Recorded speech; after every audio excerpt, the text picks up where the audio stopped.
Assalamualaikum warahmatullahi wabarakatuh. Bertemu kembali dengan saya, Ibu Siti Tienti Wahyuni Nasution, Magister Pemikiran Islam dalam bidang studi Sosiologi di SMA Islam An-Nizam, Medan. Apa kabar anak-anak? Semoga semua dalam keadaan sehat walafiat, tetap semangat belajar sosiologi, karena sosiologi wonderful. Bahasan kita pada hari ini mengenai perubahan sosial dan perubahan hubungan antar individu dan antar kelompok. Anak-anak yang ibu sayangi, perlu kita ketahui bersama bahwa perubahan sosial yang terjadi di masyarakat berakibat perubahan di berbagai sektor kehidupan. Nah, tentu saja ini berarti bahwa perubahan sosial selalu menjalar ke berbagai bidang yang lain. Gejala perubahan itu dapat kita amati di berbagai aspek kehidupan kita. Misal, perubahan di bidang teknologi ini akan memengaruhi perubahan pada pola hubungan sosial di masyarakat.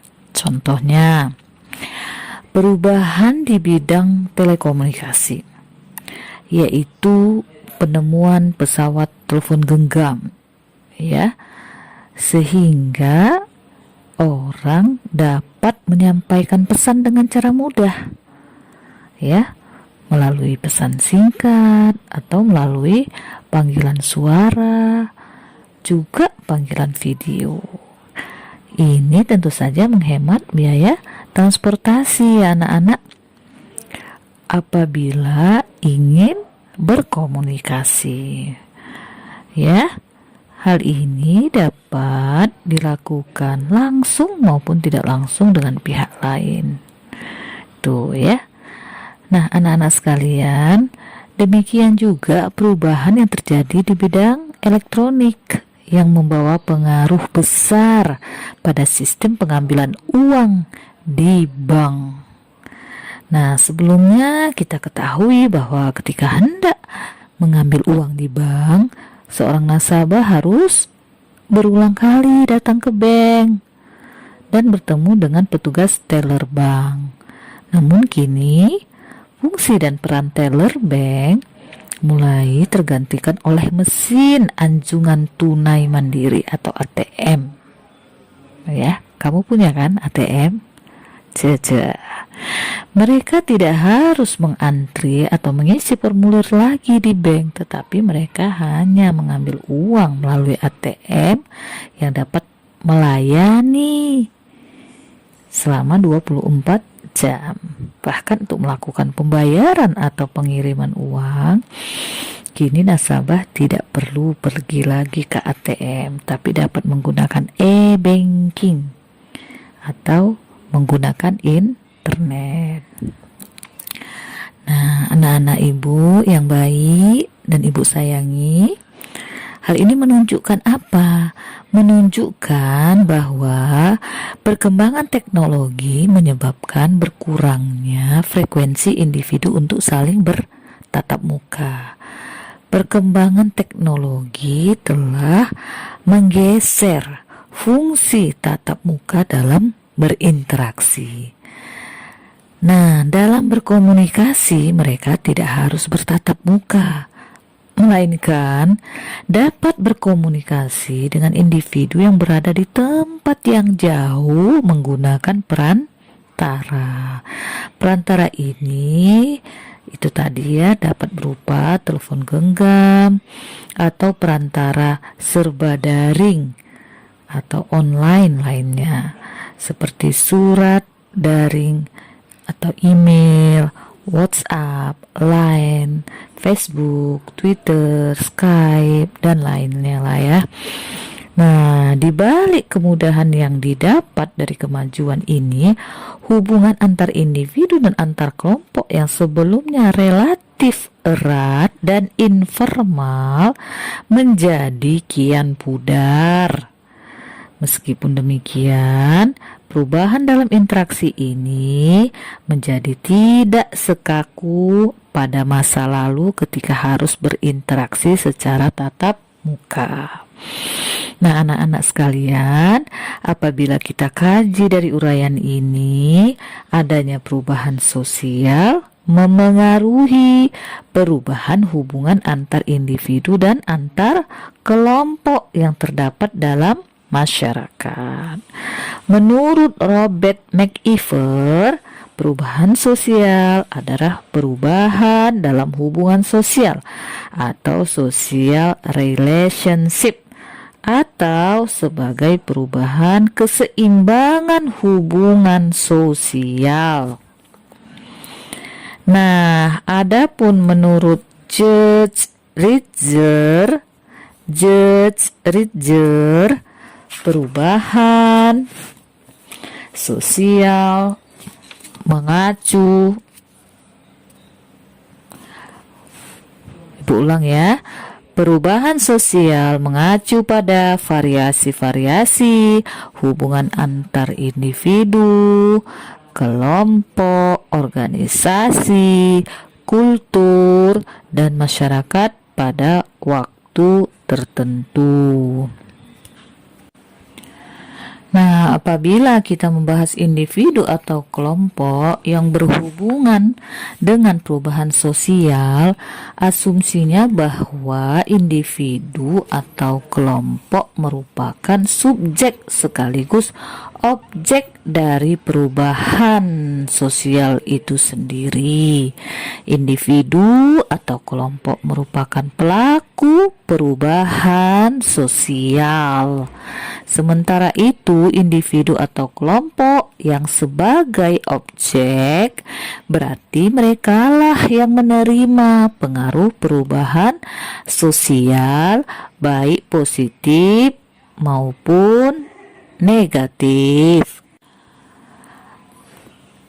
Apabila individu dijadikan sebagai pelaku atau agen perubahan, diharapkan dapat memengaruhi kelompok atau tatanan sosial. Asumsi individu dapat memengaruhi kelompok artinya individu yang diubah tidak hanya untuk menguntungkan diri sendiri tetapi untuk tujuan yang lebih besar. Nah, sekarang kita masuk bahasan tentang perubahan sosial dan dampaknya terhadap kesenjangan sosial di masyarakat. Anak-anak yang baik, kita mengetahui bahwa masyarakat adalah organisasi yang terdiri atas unsur-unsur yang merupakan satu kesatuan yang disebut sebagai sistem.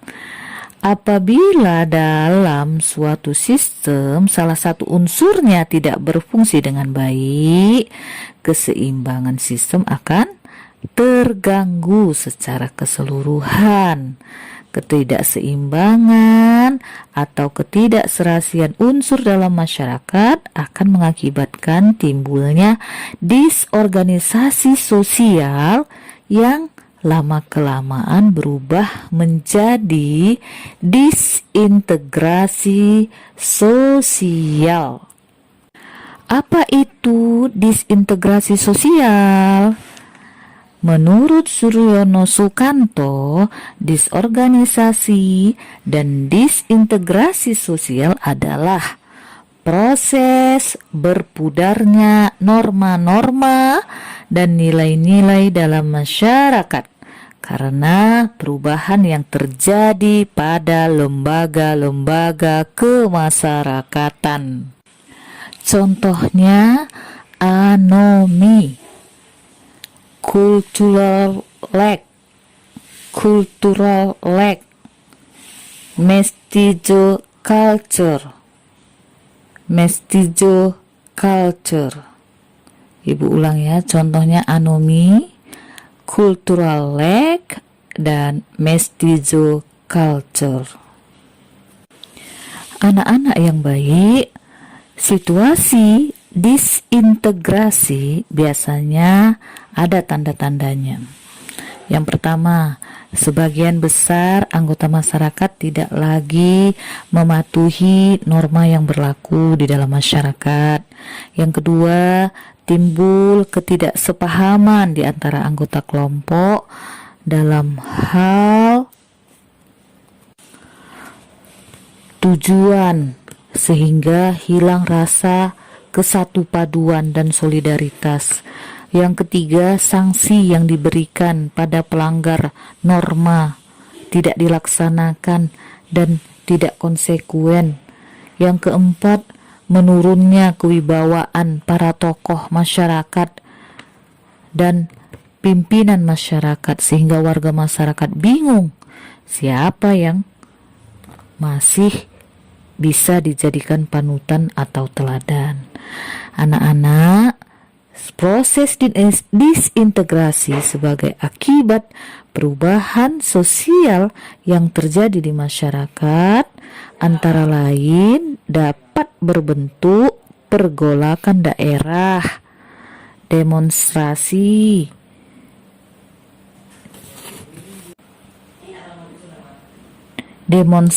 yang anarkis, kriminalitas, dan kenakalan remaja.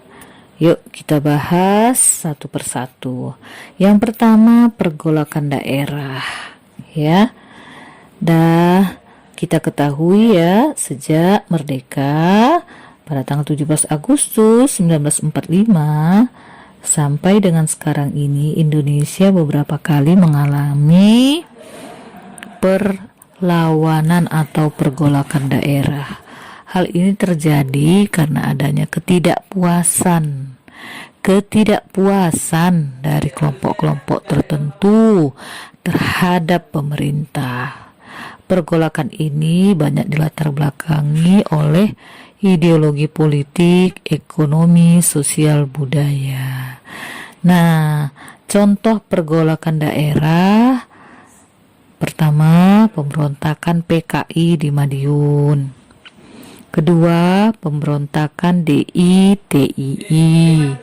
Tiga, pemberontakan Republik Maluku Selatan atau RMS.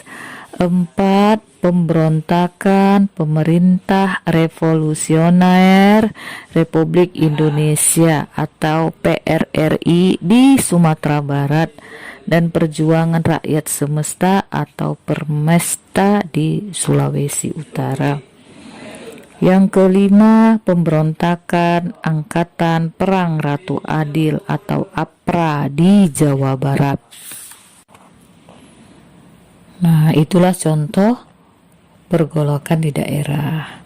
Nah, sekarang masuk kita ke contoh disintegrasi yang kedua adalah aksi protes dan demonstrasi. Berikut lagi ada kriminalitas atau kejahatan, ya.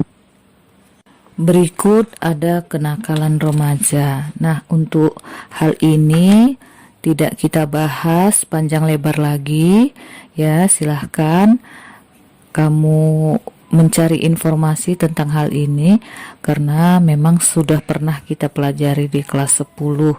Jadi kenapa hal-hal ini bisa menyebabkan terjadinya disintegrasi sosial, ya, sebagai akibat perubahan sosial yang terjadi di masyarakat. Oke, silahkan kamu kembangkan ya nak.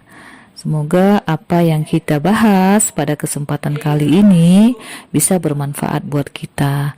Nah, kalau ada hal yang perlu dipertanyakan, dipersilahkan untuk menjapri Bu Tien. Demikian, wabillahi taufik wal hidayah. Assalamualaikum warahmatullahi wabarakatuh. Demikian pembelajaran hari ini. Sampai jumpa di video pembelajaran berikutnya. Jangan lupa like, comment, and share video ini. SMA Islam An-Nizam, unggul, cerdas, islami. Assalamualaikum warahmatullahi wabarakatuh.